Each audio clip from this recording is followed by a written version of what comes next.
Buenas, hoy vamos a dar inicio a la clase número 5. Vamos a hablarles sobre lo que son los principios de contabilidad y vamos a ver lo que es la definición de cuenta y las clasificaciones de la misma, y lo vamos a ver ya directamente en los casos prácticos, ¿verdad?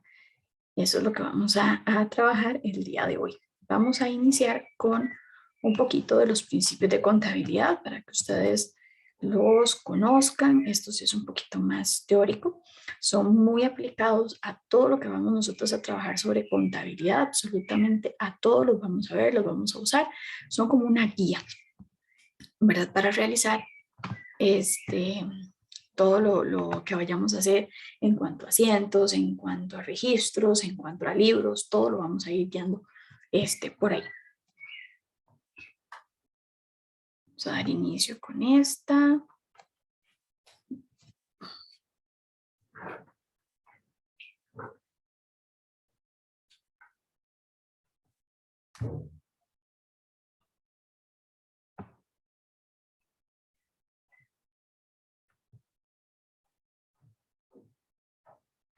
Ok, vamos a ir viendo. Entonces, principios de contabilidad. En Costa Rica se utilizan lo que son las normas internacionales de contabilidad, conocidas también como las NICs, que se definen por los siguientes principios. Son muchísimas. Vamos a verlas acá a principio como una parte general sobre las NICs. Luego vamos a ir viendo, vamos a ver la NIC 1 muy detalladamente, vamos a ver la 2, vamos a ver la 8 en casos, ya puesto en práctica lo que nos dice cada una de ellas en casos prácticos. Esto lo vamos a ir viendo conforme diferentes clases en el cronograma se ve, porque sí es un tema muy, muy amplio. Entonces, principios de equidad. El principio de equidad es sinónimo de imparcialidad y justicia. Tiene la condición de postulado básico. Es una guía de orientación con el sentido de lo ético y lo justo para la evaluación contable de los hechos que contribuyen al objetivo de la contabilidad. Y se refiere a que la información contable debe prepararse con equidad respecto a terceros y a la propia empresa, a efecto de que los estados financieros reflejen equitativamente los intereses de las partes y que la información que brinda sea lo más justa posible para los usuarios interesados, sin favorecer o desfavorecer al particular. Entonces, ¿qué es lo que trata esto? Como su nombre lo indica, que sea equitativo. Entonces, sea tanto para lo que sería la empresa como para lo que sería los usuarios externos que ya nos habíamos visto, ¿verdad? Entonces, él se preocupa por eso, porque ese es un principio que se basa en que tanto los usuarios internos como los usuarios externos de la contabilidad de la empresa se vean beneficiados y que realmente sea equitativo, o sea, que no veamos unos balances 100% a favor de la empresa o que veamos unos balances 100% pues a favor de un usuario externo que podría ser que nos estuviera pagando, digamos, como contadores para que arreglemos los estados o cosas así. Entonces, ahí es donde entran los principios de equidad. Esto es legalizado, esto es penado por la ley, digamos, para eso existen las NICs. Son normas internacionales de contabilidad. Cuando Costa Rica se unió a ellas, hace varios años ya, igual se trabajaban las NIFs y también se trabajan las NICs. Las otras son las normas financieras y estas las normas internacionales. Entonces, nos guiamos por las dos, ¿verdad? Son más legalizables las NICs, pero es importante que lo sepan porque sí se tiene que llevar a cabo según ellas lo mandan, según ellas lo guían. Ok, vamos con la otra.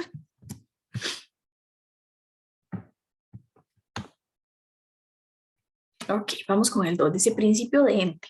El principio de ente o principio de entidad establece el supuesto de que el patrimonio de la empresa se independiza del patrimonio personal del propietario, considerado como un tercero. Se efectúa una separación entre la propiedad, de ya sea accionistas o socios o propietarios, y la administración, o sea, la gerencia, como procedimiento indispensable de rendir cuentas por estos últimos. El ente tiene una vida propia y es sujeto de derechos y obligaciones, distinto de la persona que lo forma. Los propietarios son acreedores de la empresa que han formado y aunque tengan varias empresas, cada una se trata como una entidad separada, por lo que el propietario es un acreedor más de la entidad, al que contablemente se le representa con la cuenta capital. Entonces, a eso se refiere a una separación como su explicación lo dice. Entonces, si yo, por ejemplo, soy dueño de una empresa, pero tengo 4 o 5 más, o soy socio de 4 o 5 más entidades, me van a tratar y me van a llevar a cabo sola y exclusivamente por la que en ese momento se esté tratando, por la que en ese momento se esté contabilizando. No es que yo voy a tener que responder, por ejemplo, la empresa A tuvo un problema financiero, un problema económico y quedó en quiebra. Entonces, al yo declarar en quiebra a la empresa A, no es que me van a coger los dineros de la empresa B y C o mi propio dinero y mis propias propiedades para tener que cancelar yo lo de la empresa A, sino simplemente lo que yo en un momento di, lo que yo di como aporte inicial, ya lo hemos visto, ¿verdad? Lo que yo di como aporte inicial y es ahí donde ellos van a velar por eso, porque no se vean afectados todas las demás posesiones que pueda tener el empresario. Entonces la idea es que sea como un solo ente, se va a manejar uno solo nada más, una sola entidad cada uno y se va a separar los bienes de la empresa, los bienes de, en este caso, del socio o del propietario y se van a separar también los aportes, como lo dice acá, en la cuenta del capital, el ingreso al capital que tuvimos en algún momento sobre el negocio, ¿verdad? De los aportes a capital que se dieron sobre el negocio. No es que todo se va a hacer una sola mezcla y que se va a ver afectado absolutamente todo por la empresa, no, ahí lo que trata es de separar y de salvaguardar hasta cierto punto, como lo dice ahí, cada una de las empresas y también los bienes de las personas, ¿verdad? Aquí tenemos el tercero, que es el principio de bienes económicos. Dice, los estados financieros se refieren siempre a bienes económicos, es decir, bienes materiales e inmateriales, que poseen valor económico y por ende susceptibilidad de ser valuados en términos monetarios. Entonces, ¿a qué se refiere esto? Que los estados financieros únicamente van a tomar en cuenta los bienes que yo puedo transformar en dinero. Cualquier activo como caja, mercancía, activos fijos en poder y uso de la entidad y sobre el cual se ejerce derecho sin estar acreditado necesariamente a la propiedad de la misma, mientras no entre en conflicto con terceros que también reclamen la propiedad, están sujetos a ser registrados en libros en vía de regulación a través de un asiento de ajuste. Tratamiento que se hace extensio a las diferencias en los costos de adquisición o registro en fecha anterior.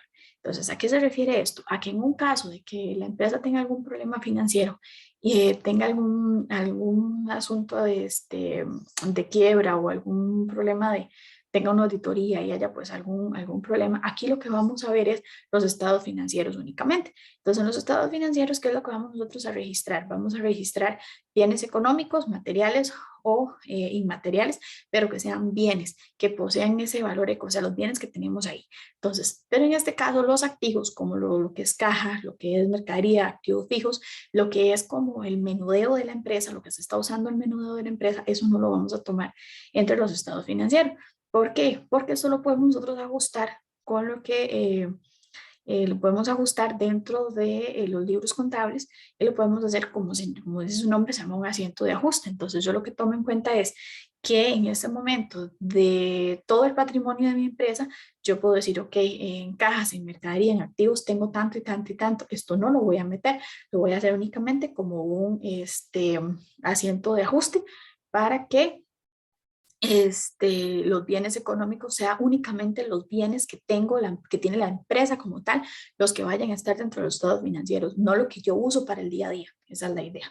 Entonces, no lo que uso para el funcionamiento, como son las cajas y todo esto no, porque yo lo que voy a utilizar es, o lo que voy a tomar en cuenta es lo que son los bienes económicos que yo puedo convertir, en este caso, en moneda al día, ¿verdad? Más que todo esto se trabaja para eso, para salvaguardar nosotros lo que es ¿cómo se llama? El funcionamiento de la empresa, lo voy a salvaguardar en algún problema, ¿verdad? Para por lo menos tener ahí lo que es la mercancía y poder seguirle dando vuelta a la empresa y no tener que dejar todo totalmente parado. Y el principio de moneda de cuenta. Los estados financieros reflejan el principio mediante un recurso que se emplea para reducir todos sus componentes heterogéneos a una expresión que permita agruparlos y compararlos fácilmente. Este recurso consiste en elegir una moneda de cuenta y valorización de los elementos patrimoniales, aplicando un precio a cada unidad. Generalmente se utiliza como moneda de cuenta el dinero que tiene curso legal en el país dentro del cual funciona el ente. Y en este caso, el precio está dado en unidades de dinero de curso legal.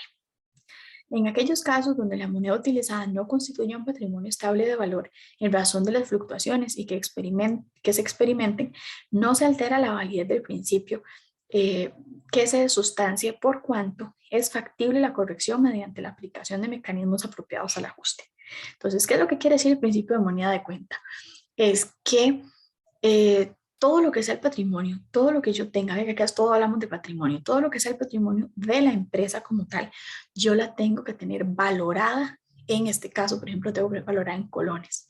El colón todavía es una moneda que ahí anda, ¿verdad? Que no está tan mal, que económicamente pues tiene un valor comparado con dólares, ¿verdad? Comparado con el euro, el colón todavía anda bien. Si nosotros trabajamos en algún país donde, por ejemplo, la moneda está muy desvalorizada, entonces normalmente lo manejamos en dólares. De hecho, hay muchísimas cosas que se valorizan en dólares. Entonces, yo tengo un edificio que es patrimonio de la empresa, o que es lo aportó, por ejemplo, digamos, el dueño de la empresa, no sé, digamos un ejemplo así. Entonces, yo lo tengo que tener valorado, actualizado al precio de este patrimonio, el precio que tenga como tal, y lo tengo que tener en este caso, lo tengo que tener en colones o lo tengo que tener en su equivalente en dólares. Por eso es que dice que lo podemos ajustar. Entonces, dependiendo de cómo lo tenga, dependiendo de cómo esté el valor del colón en cuanto al dólar, ¿verdad? Y lo demás, lo podemos manejar. Nosotros no tenemos tanto problema en eso porque el colón todavía pues tiene un buen valor en el mercado, ¿verdad? Todavía no está tan devaluado. Pero a esto es a lo que se refiere, que yo tengo que tener valorizados todos. En este caso sería bueno tener valorizado todo, ¿verdad? Aquí habla específicamente de nuestro patrimonio, pero es bueno tener todo valorizado, porque esto se utilizaría para, no es que yo voy a decir, mi patrimonio es equivalente a 100 gallinas. Eso no se puede hacer, o sea, tiene que ser valorizado a la moneda, a algo que sea una moneda de uso legal, de curso legal. No es que yo pueda valorizarlo a una moneda perdida, por ejemplo, o a decir que son tantas gallinas, tantas sobre tantas vacas. Eso no se puede, tiene que estar a una moneda. La idea es que esté estandarizado, que por ejemplo yo pueda decir, ok, vale 100 millones de colones, ok, 100 millones de colones y su equivalente en dólares son como 2.000, como $2.000, por decir algo, un poquito menos a cómo está el cambio del dólar, pero por ahí anda. Entonces yo puedo moverlo, yo puedo decir, ok, son 100 millones de colones, tantos dólares, y yo lo puedo acomodar y lo puedo pasar a euros. ¿Verdad? Entonces esa es la idea. Principio de moneda cuenta, principios de empresa en marcha. Se refiere a todo organismo económico cuya existencia personal tiene plena vigencia y proyección futura. Este principio, también conocido como continuidad de la empresa, se basa en la presunción de que la empresa continuará sus operaciones por un tiempo indefinido y no será liquidada en un futuro previsible, salvo que existan unas situaciones significativas, como por ejemplo pérdidas o insolvencia. Una empresa en marcha agrega valor a los recursos que usa, estableciendo sus ganancias por diferencia entre el valor de la venta y el costo de los recursos utilizados para generar los ingresos, mostrando en el balance general los recursos no consumidos a su costo de adquisición y no a su valor actual de mercado. Entonces, ¿a qué se refiere con esto? Dice, mostrando en el balance general los recursos no consumidos a su costo de adquisición y no al valor actual de mercado. Entonces, este detalle es el importante. Pasemos por arriba. Entonces, el principio de una empresa puesta en marcha es, por ejemplo, de que la contabilidad va a ver, según las normas internacionales de contabilidad, según el país, según los demás países, vamos a ver la empresa como una empresa puesta en marcha, como una empresa proyectada hacia el futuro. No es una empresa que la puse hoy porque yo tengo pensado cerrarla mañana, ¿verdad? Entonces, es una empresa proyectada hacia el futuro. Eso le va a dar un valor a esta empresa, ¿verdad? Entonces, ya solo por ahí ya tenemos ese valor. Y de ahí en adelante, qué es lo que nos dice o nos indica que tenemos que hacer? A la hora de tener el balance general, entonces yo tengo que decir, ok, yo compré hoy digamos que es una empresa que se dedique a, no sé, digamos que es una empresa que se dedique a hacer láminas de hierro y a trabajar con hierro y estas cosas. Entonces él compró la materia prima, ¿verdad? Yo compré la materia prima y compré kilos, por decir algo. Entonces compré 10 kilos. pero a la hora de que yo hice toda la producción me sobraron 2 kilos. Esos 10 kilos que yo compré ayer me estaban costando 10.000 colones, pero hoy el kilo subió y me está costando 12.000 colones. Entonces yo a la hora de hacer el balance general pongo esos 2 kilos no consumidos que yo compré ayer, no consumidos los sigo poniendo a 10.000 colones, porque eso fue lo que me costaron cuando yo los compré, aunque en este momento el precio del mercado esté en 12. Eso siempre lo voy a hacer así. Voy a generar lo que es el costo de la adquisición. ¿Para qué? Para no tener ahí un margen de diferencia. Porque si yo lo registré en el momento que lo registré en la compra, lo registré en 10. En el momento en que en que vi el consumo y vi cuánto se consumió y cuánto se utilizó, lo saqué en 10. Y al momento de sacarle un precio y a ponerle un margen de ganancia, está en 10. Entonces, obviamente yo a la hora de decir que me quedó un saldo, aunque al día de hoy esté en 12.000 colones el kilo, yo voy a seguir poniéndole en 10 porque en eso es en el que yo tengo mi continuidad y de la empresa. Y de ahí viene que mi empresa continúa, es una empresa en marcha ahora. Entonces, obviamente lo que yo compro mañana, por ejemplo, que les decía está en 12, entonces lo registro en 12 y sigue en 12. Si de aquí a 3 semanas volvió a subir y está en 20, entonces lo que compré en 3 semanas lo utilizo en 20 y así. Entonces siempre es en el monto en que yo lo compré, lo que gasté y en eso genero, si lo registro, si me quedara, digamos, por ejemplo, algún saldo. Okay, principio de evaluación al costo. El valor de costo, adquisición o producción, constituye el criterio principal y básico de la evaluación que lo que condiciona la formulación de los estados financieros. Lo llamamos de situación, en correspondencia también con el concepto de empresa puesta en marcha, razón por la cual este nombre adquiere el carácter del principio. Este principio implica que no debe adoptarse como criterio de evaluación el valor del mercado, entendiéndose como tal el costo de reposición o de fabricación. Sin embargo, el criterio de evaluación de costo ligado al de empresa en marcha, cuando esta última condición se interpone o desaparece por esta empresa en liquidación, incluso en una fusión, el criterio aplicable será el valor de mercado o valor de probable realización, según corresponda. Ok, vamos aquí. Aquí nos habla de dos cosas. Entonces, el principio de evaluación al costo es el siguiente. Siempre nosotros vamos a trabajar con el valor del costo que estamos trabajando. Se unifica mucho con el otro. Entonces, como es una empresa puesta en marcha, vamos a seguir trabajando con el valor que nos está costando el producto o que estamos comprando el producto. Vamos a trabajar con ese valor de costo.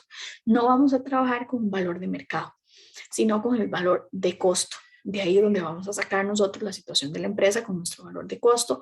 Nos vamos a sacar lo que son el margen de ganancia. Todo eso lo vamos a mover según el valor del costo de nuestros productos o del costo de nuestra manufactura o nuestro propio costo.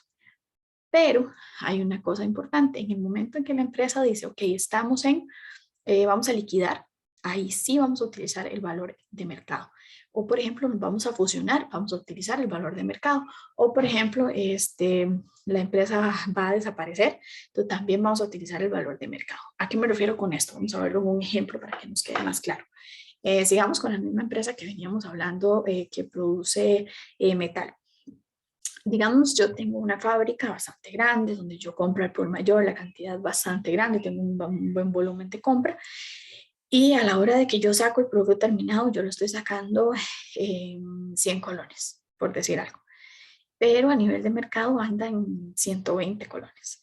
Entonces yo voy a trabajar sobre esos 100 colones. ¿Qué es lo que va a pasar? Que a la hora de que mi producto va a llegar al mercado, pues tal vez iba a ser un poquito más económico y eso me va a generar a mí tal vez una mayor venta. Ahora, a eso se refiere. Pero que a la hora de que yo haga mi inventario y todo lo voy a hacer con mi valor, con mi costo, con esos 100 colones. Pero mi empresa tuvo un problema y vamos a tener que venderla, digamos, tener que liquidar. Entonces yo me voy, hago un estudio de mercado, hago un sondeo y veo que el precio anda en 120 colones. Entonces yo agarro y digo que en mis bodegas tengo tantas unidades, las voy a sumar todas y las voy a valorar en 120 colones la unidad, no en 100 colones, que es lo que yo la daba, sino en 120, porque ese es el valor del mercado. ¿Para qué? Para no perder yo. O, por ejemplo, me voy a fusionar con otra empresa, me van a comprar, digamos. Entonces, a la hora de que yo le voy a vender a ese nuevo comprador, yo lo que voy a hacer es ir a hacer un estudio de mercado, a sondear y a poner esas piezas en esos 120 colones. Ese principio de evaluación al costo es el que me permite a mí jugar con esto, con estos dos detalles, ¿verdad? Para obtener una mayor ganancia en el caso de una venta o demás.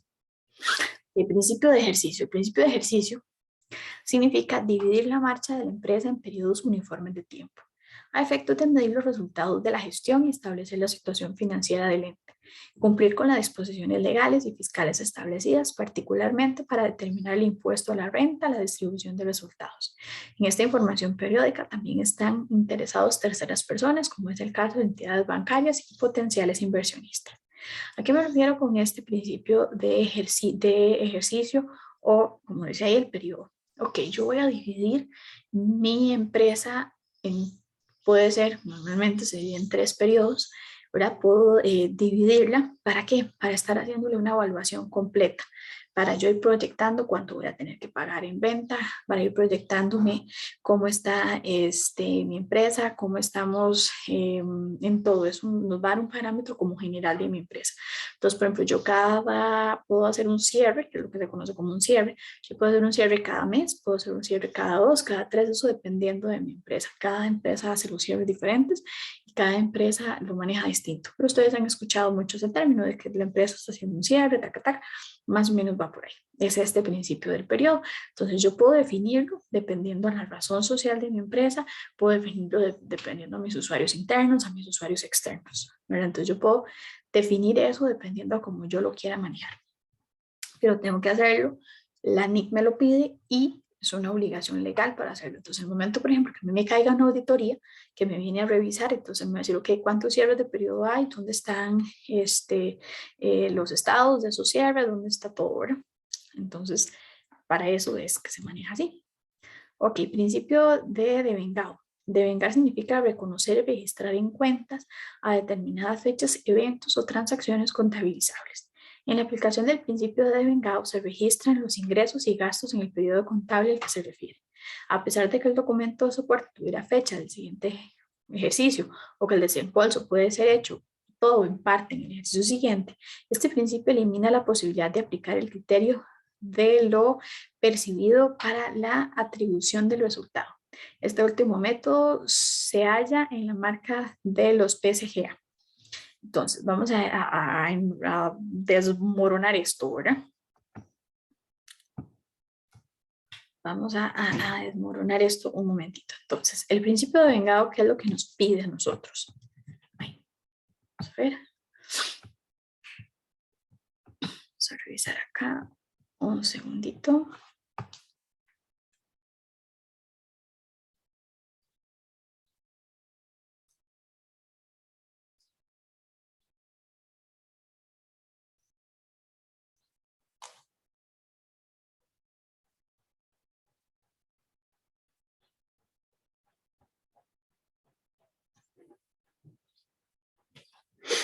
Ok, entonces dice, reconocer y registrar en cuentas a determinadas fechas, eventos o transacciones contabilizables. En la aplicación del periodo de vengado se registran los ingresos y gastos del periodo contable. Entonces, cada periodo va a tener su ingreso contable. ¿Ok? A pesar de que el documento de soporte tuviera fecha del siguiente ejercicio o el desembolso puede ser hecho todo parte en el ejercicio siguiente, este principio elimina esa posibilidad de aplicar el criterio de lo percibido para la atribución de recursos. Entonces, ¿qué es lo que indica acá? Acá nos indica a nosotros que tenemos que registrar el ingreso y el gasto en el periodo específico contable al que se refiere. Entonces, por eso dice que si es en el ejercicio siguiente o en el ejercicio posterior. Entonces, por decir algo, sacamos un préstamo y vamos a registrarlo, ¿verdad? Como ya lo vimos, lo registramos nosotros que tuvimos el préstamo, taca, taca. Pero el préstamo no fue completo, sino que fue el desembolso, fue por partes. Entonces, ¿qué es lo que nos dice acá?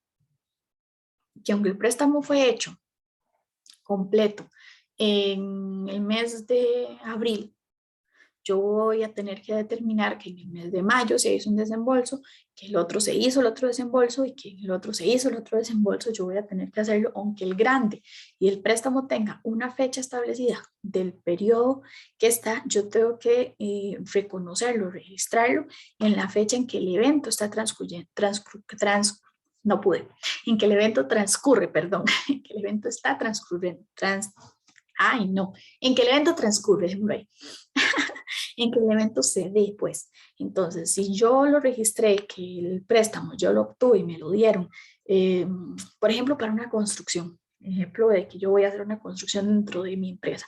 Todos los que han trabajado, los que han hecho construcciones saben que esa plata no se la dan a una de un solo, sino que nos aprueban el préstamo, pero nos van a ir dando los desembolsos. Entonces, ¿qué es lo que tengo yo que registrar? Cada desembolso en el momento en que yo lo estoy haciendo efectivo, en que en el evento se está dando, que está haciendo la transacción contable en el momento en que yo lo genero. ¿Verdad? Y esto también coincide con lo que se dice en los principios contables generalmente aceptados, que son los PCGA. Ok, principio de objetividad. Los cambios en los activos pasivos y en la expresión contable del patrimonio neto deben reconocerse formalmente en los registros contables, tan pronto como sea posible medirlos objetivamente y expresar esa medida en moneda de la cuenta. La objetividad en términos contables es una evidencia que respalda el registro de la variación patrimonial. Entonces, ¿qué es lo que nos quiere decir esto en el punto de ser objetivos o el principio de objetividad? Es que, por ejemplo, yo tengo que tener en cuenta todo mi patrimonio, yo tengo que tener valorado mi patrimonio. ¿Qué tengo que tener yo valorado ahí? ¿Cuánto es el patrimonio neto? Todo total. ¿Qué de ahí se aprecia? ¿Qué de ahí se deprecia? Más que todo lo que se va a depreciar. Y lo tengo que tener valorado o respaldado y medido. Por eso dice objetivamente, por ejemplo, yo tengo una empresa que tiene una flotilla de camiones. Entonces yo tengo que estar revisando esos camiones, tengo que ver cómo están, tengo que saber cada cuánto lo deprecio y por qué método, hay métodos de depreciación, eso lo vamos a ver después. Vamos a ver por cuál método lo voy a depreciar. Y, por ejemplo, yo lo compré, el camión va a tener 5 años de vida útil. Entonces, porque eso es lo que dice, me guío por lo que dice la fábrica o me guío más o menos por el estado del camión o por lo que me recomienda el mecánico, el experto en el tema. Entonces yo digo que el camión va a tener una vida útil de 5 años. Entonces, por ejemplo, yo a los 3 años le tengo que hacer una depreciación, porque ya el valor con el que yo lo adquirí no va a valer lo mismo, ya ese camión no vale lo mismo, ya lo deprecié. Entonces ahí voy a hacerle una a los 3, puedo hacerle una valoración a los 4 y saber que antes de los 5 años yo voy a tener que hacer la compra para este nuevo camión. Entonces yo todo eso lo tengo que tener totalmente registrado dentro de mis datos contables y por eso es que tiene que ser objetivo. ¿Para qué? Para que yo sepa realmente cuánto es que es el patrimonio de mi empresa. No es que, por ejemplo, yo compré ese camión, como les decía, y ya no va a valer lo mismo. Entonces ya ahí hay un valor menor al que yo tengo. Y nuevamente, cuando yo compro un nuevo, eso obviamente va a tener mayor valor. Entonces yo lo vuelvo a registrar y ahí lo voy depreciando dependiendo de cómo se va dando el caso. Entonces a eso es a lo que se refiere el objetivo el principio de objetividad, perdón. Y aquí lo dicen todo, en activos, en pasivos, en patrimonio neto, todo debe venir registrado de una forma objetiva, de una forma puntual. No es de que yo compré ese camión y yo nunca lo deprecié y cuando me doy cuenta el camión no camina, ¿verdad? Y tengo 4, por decir algo. Y en la ruta ya tengo las 4 rutas listas y uno de los camiones no está. Entonces se me para la distribución, se me pega un montón de cosas en producción. Ojalá sea un producto perecedero. Entonces si yo no puedo llevar ese camión hoy, pierdo lo que estaba en el camión ya listo, pierdo el salario de las personas que le tengo que pagar ese día, porque no es culpa de él que el camión no sirva, el señor vino a trabajar, el chofer vino a trabajar, los que trabajan empacando, empacaron, los que todo se dio. Entonces, ¿cuánto pérdida puedo tener yo ahí por no tener un análisis objetivo sobre estos camiones. Eso sería un ejemplo, digamos, ¿verdad? Pero igual puede ser en una máquina, por ejemplo, si es una empresa de manufactura, donde yo tengo maquinaria y equipo, entonces todas estas maquinarias y todos estos equipos. Igual en una empresa donde yo doy servicio al cliente, en un banco, por ejemplo, todo lo que son las computadoras, ellas van a ser mi mano derecha y mi mano izquierda, porque obviamente yo puedo tener a la persona ahí al frente, pero si yo no tengo la computadora, yo hay un montón de cosas, hay un montón de información que yo no tengo, hay un montón de datos que yo no puedo saber. Entonces, yo tengo que tener todo esto valorado y el departamento de contabilidad es el que se va a encargar de esto. Entonces, de tener esa objetividad en cuanto a cuánto valen las cosas, cuánto es su vida útil y tenerlo registrado, tenerlo listo. Obviamente, pues no somos mágicos y aquel camión se puede joder en algún momento o aquella computadora puede salir malísima y tener 8 días de comprada y quedar ahí, ¿verdad? Pero todo eso va a decir, ok, ¿qué nos va a decir nosotros el gerente? Por ejemplo, decir, nos va a llamar y nos va a decir, mira, Julanito, ¿cuándo se compró el camión placa tal? Entonces yo de una vez voy, reviso mi registro, que el camión se compró en tal fecha, se le hizo una depreciación en tal fecha y se le hizo tal cosa en tal otra fecha. Entonces el gerente ya sabe cómo va. Ah, mira, si es que se jodió. Pero si él me llama y me dice a mí, mira, ¿cuándo fue que se compró tal activo? Y yo le digo, hijo de Dios, yo no sé, nunca se registró, no sabemos cada cuánto se compró. Entonces no hay una garantía, porque puede ser que se comprara ahora hace poquito, esté nuevo y se jodiera y no hay una garantía que nos diga cuándo fue que se compró.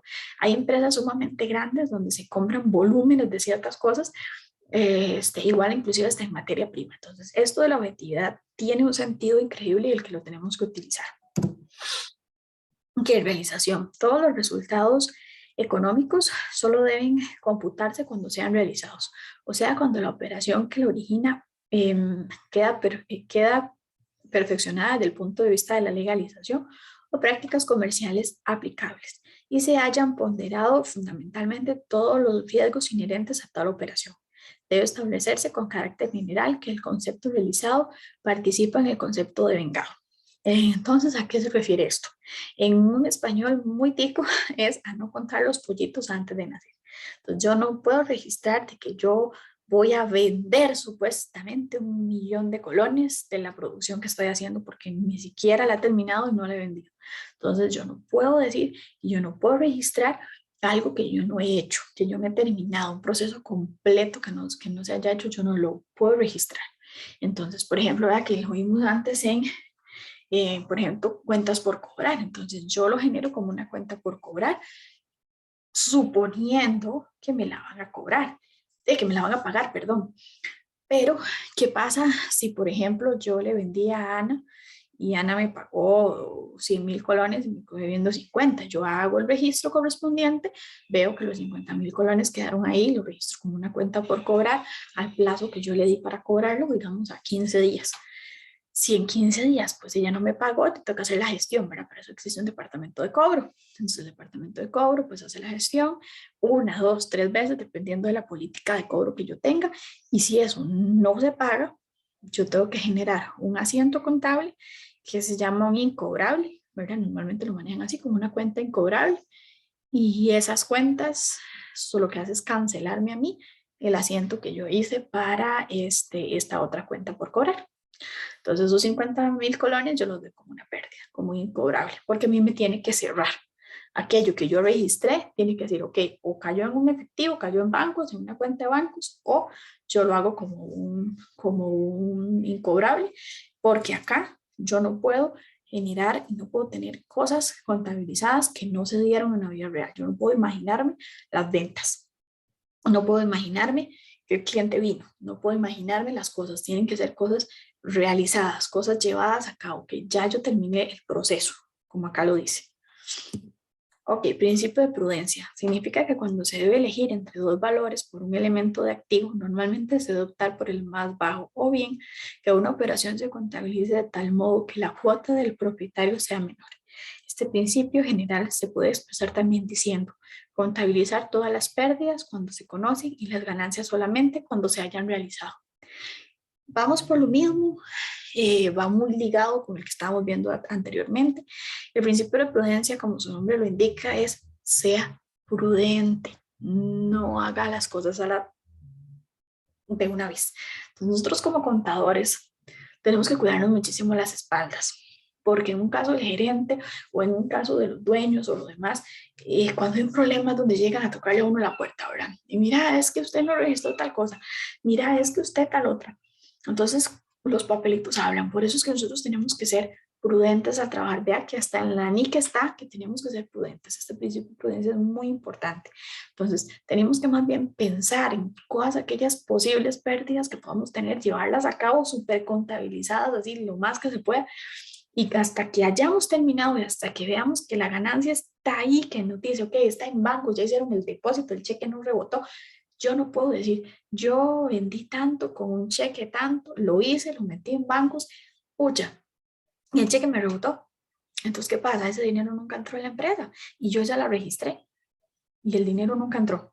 Entonces, yo es ahí donde yo tengo que ser prudente a la hora de hacer los registros, tengo que ser prudente. Ahora vamos a ver un poquito sobre las cuentas. Es importante tener un libro de cuentas muy organizado.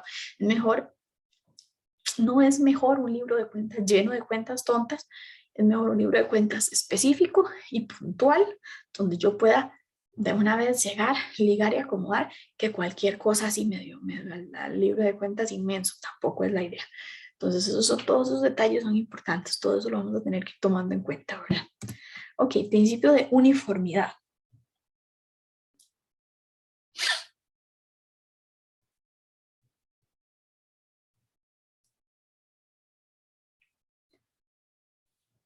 El principio de uniformidad.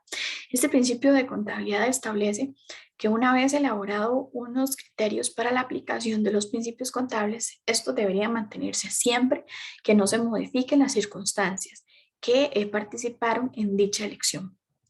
Entonces, ¿a qué se refiere? A esto mismo que les hablaba. La idea es que la contabilidad sea lo más acomodadita posible, tenga la mayor lógica posible, que usted la pueda llegar y la pueda ver y la pueda leer y la pueda entender, que sea lo más transparente posible, también lo hemos visto. Entonces, ¿a qué se refiere con esta uniformidad? Yo hice un cierre fiscal ahora, digamos, en septiembre del año pasado, y automáticamente a mí se me ocurrió como contador decir, yo voy a cambiar todo el libro de cuentas, todo, lo voy a cambiar todo completo.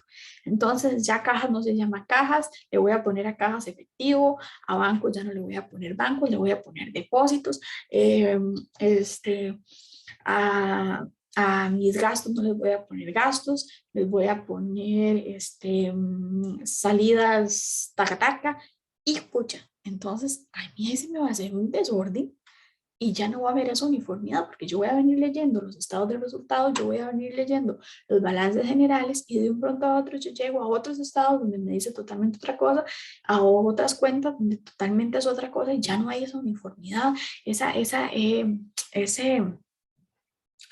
ese orden correspondiente, ¿verdad? Entonces es ahí donde nosotros tenemos que tratar de que esto realmente se llegue a dar, ¿verdad? Sea bonito, sea uniforme, como su nombre lo indica.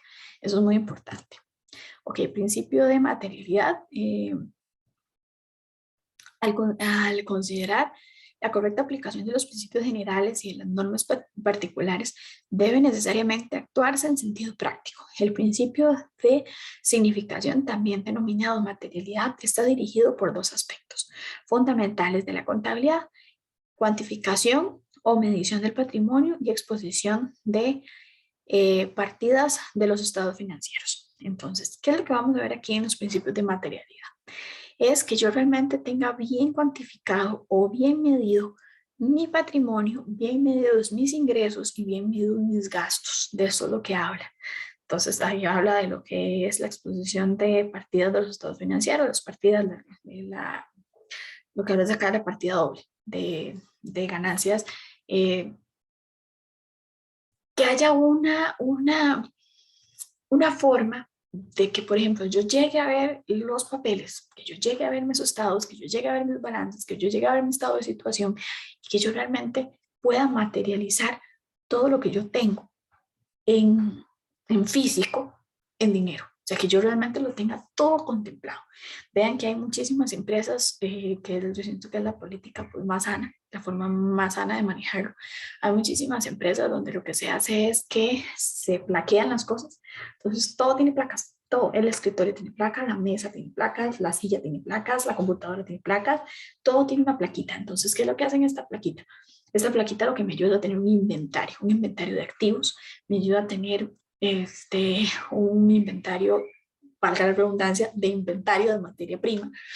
Me manda a tener un orden. Entonces yo sé que yo puedo decir, ok, yo tengo tantas computadoras, marca tal, compradas en esta fecha y en esta fecha, depreciadas en esto y actualmente en computadoras yo tengo en dinero 1 millón de colones o 2 millones de colones.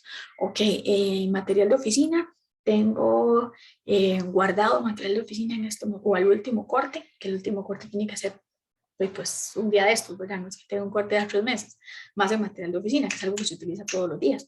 Pues si yo tengo un proveedor que me está trayendo material de oficina cada 3 días, yo cada 3 días tengo que contabilizar el material de oficina. Entonces, yo lo tengo y nos dice, ok, el material en oficina, yo en este momento tengo 1 millón también, tengo 500,000 colones, decir un monto ahora. Por decir algo, mi patrimonio en este momento, yo le puedo decir, ok, mi patrimonio neto en este momento de la empresa son 200 millones de colones. O una cosa así. Entonces yo puedo decirlo de una vez. Yo tengo nada más que ir a revisar y mi registro está ahí.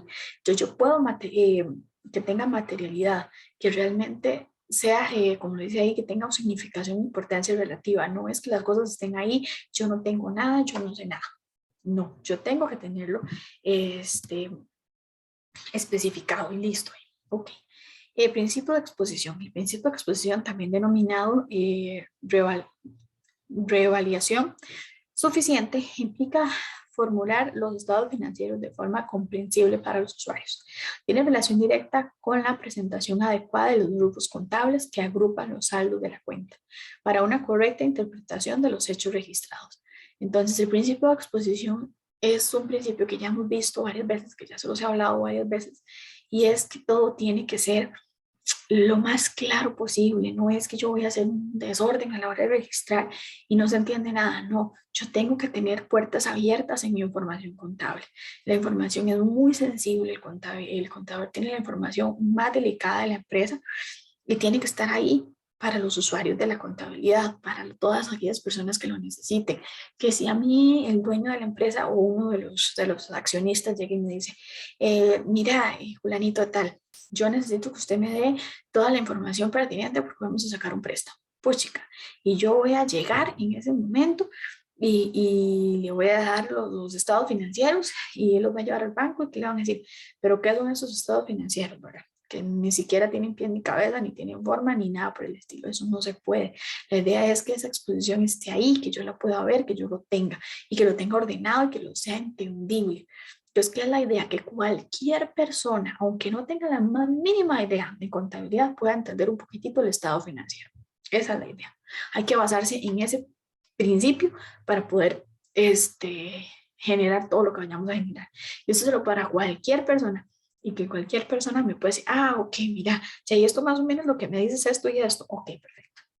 Aunque la persona no tenga idea de contabilidad, pero lo pueda leer así, a grandes rasgos. Ok, vamos a ver Vamos a ver un poquitito las cuentas contables y la clasificación. Relaciona cada definición con su respuesta correcta. Vamos a verlo aquí. Entonces, la información a ingresar, eso es como un tipo de ejercicio. Vamos a verlo así. Entonces, la formación a ingresar, ¿cómo la podemos llamar? Las transacciones se les puede clasificar como ¿qué? Grupo de bienes valorados o servicios, los cuales son semejantes o se enmarcan en una misma actividad, como que los podemos ver. Los bienes que no se perciben a simple vista o no se pueden tocar, se les conoce como. Entonces, véanlo ahí. Véanlo ahí, tómenlo y vean ustedes cómo lo podrían hacer. O sea, que cada uno de estos, para ustedes, ¿cuál sería? Por ejemplo, este sería el tal, este otro sería tal, este otro sería tal otro. ¿Verdad? Entonces, échenle un ojito y piensen a ver como más o menos cuál podría ser cada uno. Para que lo vamos a, ya, ahora entre un ratito se los resuelvo. Ok, vamos a ver este. Este es un librito de cuentas. Este es un librito de cuentas. Entonces, vean que hay varias opciones de tenerlo. Uno, por un nivel, 2 por un código agrupador, el nombre de la cuenta. ¿A qué se refiere? En los niveles. Puede haber nivel 1, 2 y 3, dependiendo de para qué se utilice. El código agrupador, entonces, es el que yo voy a ingresar a la hora de hacer los asientos y a la hora de generarlo en el sistema. Entonces, el sistema yo no voy a decir ingresos, yo voy a generar el 400, el 401, 2, ahí ven, ahí van todos los números que ya se les establecen. Eso ya se establece, ¿verdad?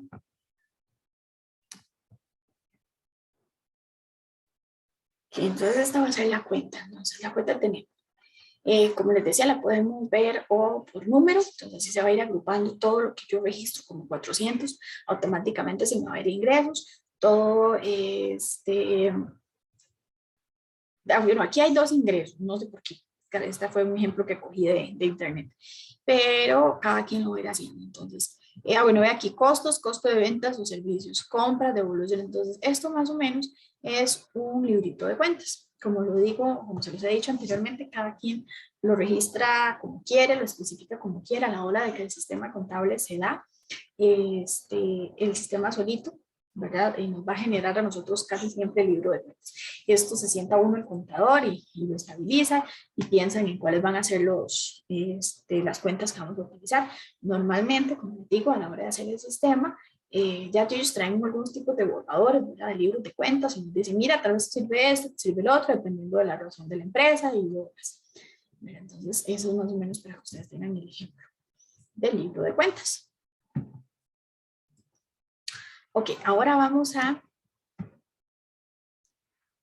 pasar a hacer algunos casos ya prácticos sobre este tema, sobre cuentas y sobre registros de las cuentas. Como les decía, lo que son las NICs vamos a ir viendo más adelante. De hecho, hay una clase donde se va a ver la NIC 1, ahí voy a meterles ejercicios sobre las demás NICs también, para que las llevemos a cabo, veamos un poquito más la teoría de la 1 y podamos llevar a cabo y llevar en práctica los ejercicios de las demás. De las demás NICs, que es muy importante que las tengamos en cuenta, como les digo, porque ellas son las que nos guían, nos rigen a nosotros en todo lo que es el registro contable, en todo lo que es el registro contable como tal. Es sumamente importante. Vamos a pasar entonces a lo que son los casos.